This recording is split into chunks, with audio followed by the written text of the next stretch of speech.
Salute, welcome back everybody, man. It's your boy Real Talk Live Sports, aka the Ghetto Stephen A. And today we are going to celebrate and salute Claressa Shields. Nobody, no female has ever done what she has done. She's special. She's absolutely the best female fighter ever, in my opinion. You know what I'm saying? Also, in her opinion, aka that's why she calls herself and many others call her the GWOAT, the greatest woman of all times. You know what I'm saying? Let's get into a couple of accolades about Claressa Shields, ladies and gentlemen. She's a two-time undisputed champ, two-time Olympic gold medalist. You know how hard it is to be undisputed in one division, all the politics, and depending upon the opposition, the people that you have to go through, and she did it twice, two-time gold medalist. You know how hard it is to get to the Olympic trials, to compete, to win a gold medal, and she did it twice. The fastest three-weight champ in history.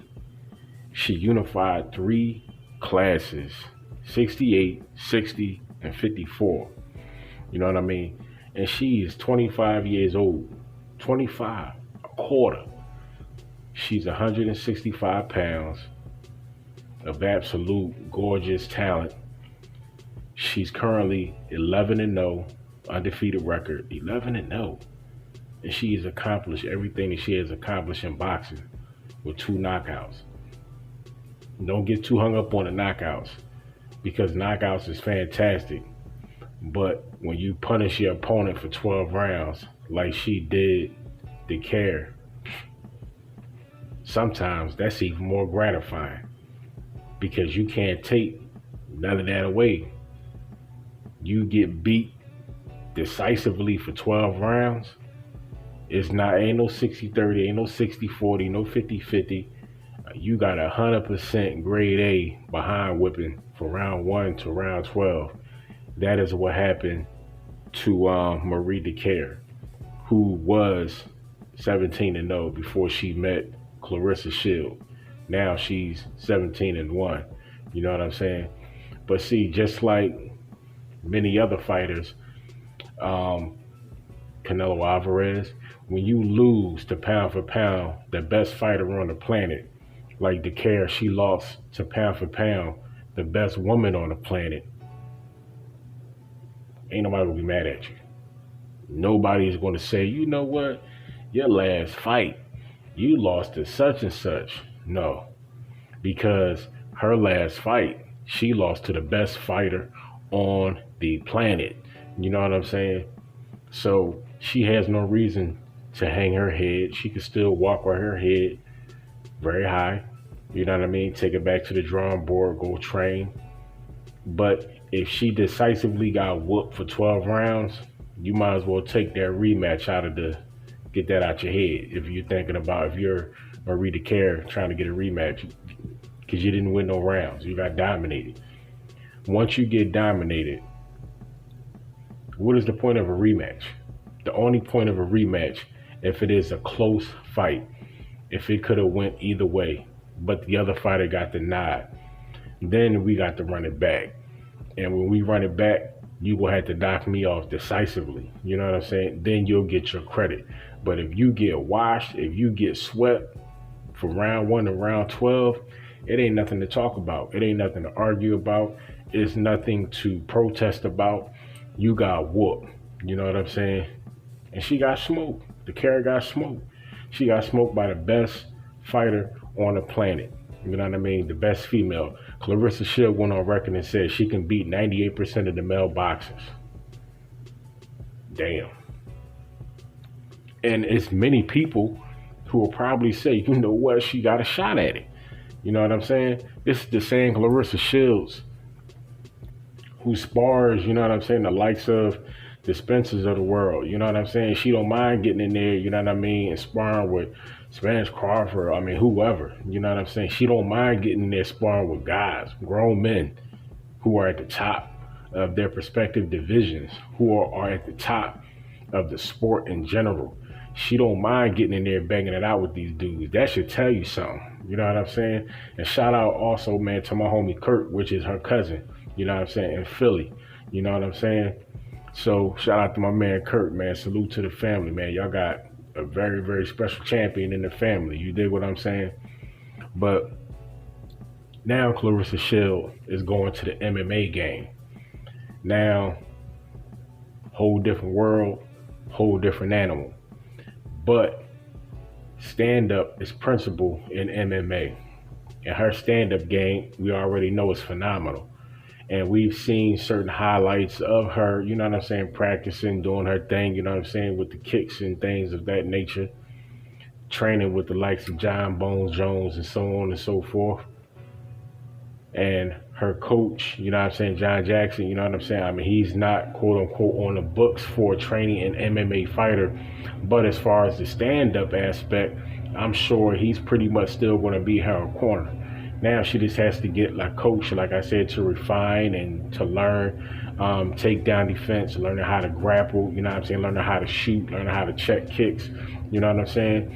And she's a natural, phenomenal athlete. So I know her aptitude as far as taking in and absorbing that knowledge will be very high.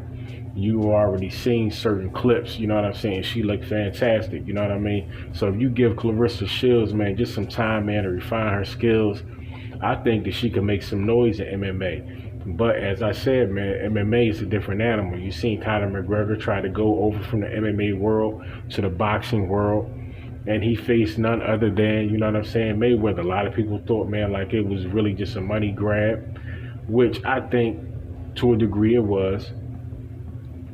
But he did catch Floyd with a couple of shots in that fight, and Conor McGregor didn't look super terrible. But I want to see Conor McGregor in there with another fighter. You know what I mean? Somebody who it's not going to be about the money, it's going to be about the fight.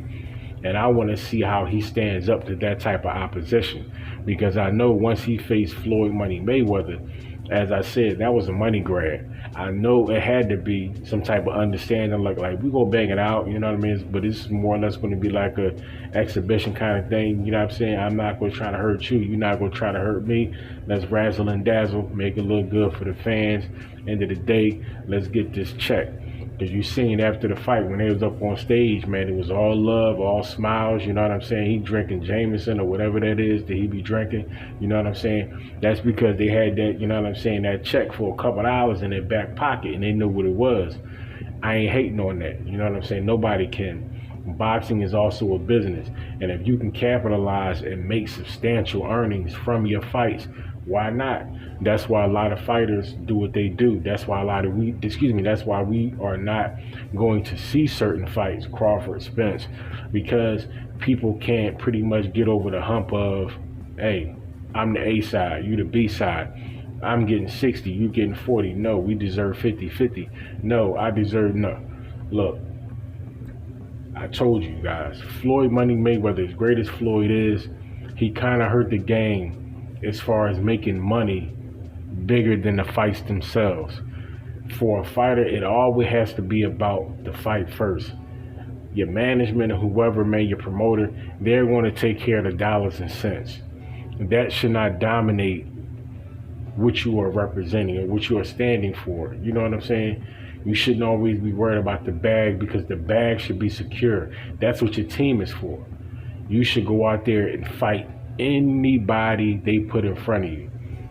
Now, with that said, if they put somebody in front of you who, quote unquote, is not on your level, and you are saying that you are the best in the division, in the world, whatever, you should be trying to face the best fighter out there. Take politics out of it, take the fight fans out of it, you know what I'm saying? Decaps, as some people want to say, take analysts, take everybody out of it. You as a fighter, if you want to fight the best, then you should. Especially if you are in a position to do that, like the Canelos, like the Spencers, like the Crawfords, like the Pacquiaos. These guys can write their own ticket. If they tell their promoter they want to fight this guy, they should be able to go out there and make that happen. And you should be able to hash out the dollars and cents at the end of the day. Because at the end of the day, everybody can make money. But I will and I shall say, COVID-19 has changed the landscape of the boxing community. Because without fans in the stands, that is hurting the revenue, quote unquote, at the gate, because there is no gate. And sometimes these venues are very limited. Now, if you have limited venues, you have limited dollar signs. And the promotional companies, they have to come up with that excess money. And some people, Bob Arams of the world, they ain't trying to give up that cash because they feel as though fighters, Crawford, they're not promoting themselves, or they are not, quote unquote, worthy of that financial ticket. But if that's your fighter, and your fighter is under your camp, he's under your flag, you should represent your fighter in every aspect of the game. You know what I'm saying? And you as a promoter, you know the financial aspect comes with it. No promoter, you know what I'm saying, even no fighter expected COVID-19 to have the effect that it had on the boxing world. So as a promoter, now you have to take that into account. So if you have to fiscally come up with a little bit more money, you know what I'm saying? Hey man, guess what? That's what you got to do. Especially, come on man, Bob Arum, Top Rank, that's an established promotional company in the game. Y'all got bread, but Bob Arum is just being tight. But guess what? He's going to wind up losing his principal fighters. Eventually, Terence Crawford is going to be gone. You know what I'm saying? Eventually, Oscar Valdez is going to be gone. Eventually, Teofimo Lopez is going to be gone. You already seen what Teofimo Lopez just did. He just signed, you know what I'm saying, with, I believe, with Triller, Mike Tyson situation, you know what I'm saying, for his next fight for $6 million. So for Bob Arum to say, you know what, man, like, I'm not going to pay these guys, institutions like Triller is stepping up and showing that, you know what, hey, man, we got your back. We'll pay you. You know what I'm saying? Why? Because we know that these guys are going to make that money. It's like an investment.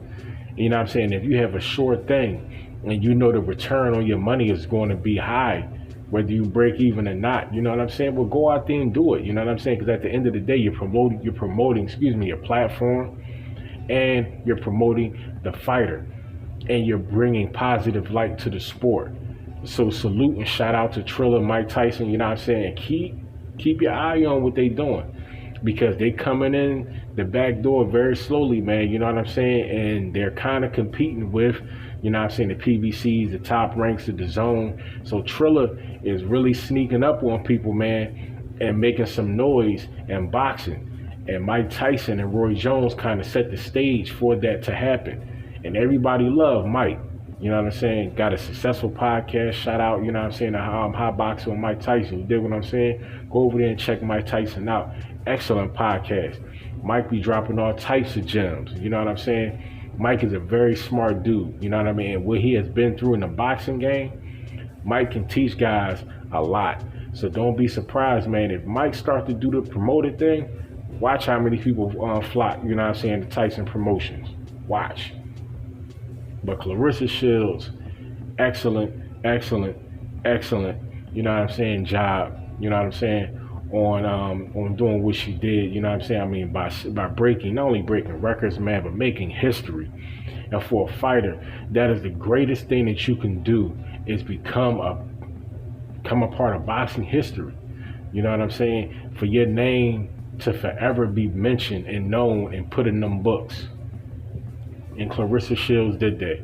So salute to Claressa Shields, excuse me, Queen. You know what I'm saying? Can't wait to see what kind of noise you gonna make in the MMA world, you know what I'm saying? But just stay focused, stay motivated, and stay humble, and just practice. Practice makes perfect, you know what I'm saying? And you'll get and you'll achieve all your dreams. And that goes for you guys too. So I catch you guys on the next one, man. Salute to Talk Nation. Don't forget to like, comment, and subscribe. Remember, man, protect yourself, guard up and mask up. Why? Because it's a war going on outside, and ain't nobody safe from it. Talk Nation, stand up. It's your boy. I'll holler. See you guys next round. Peace.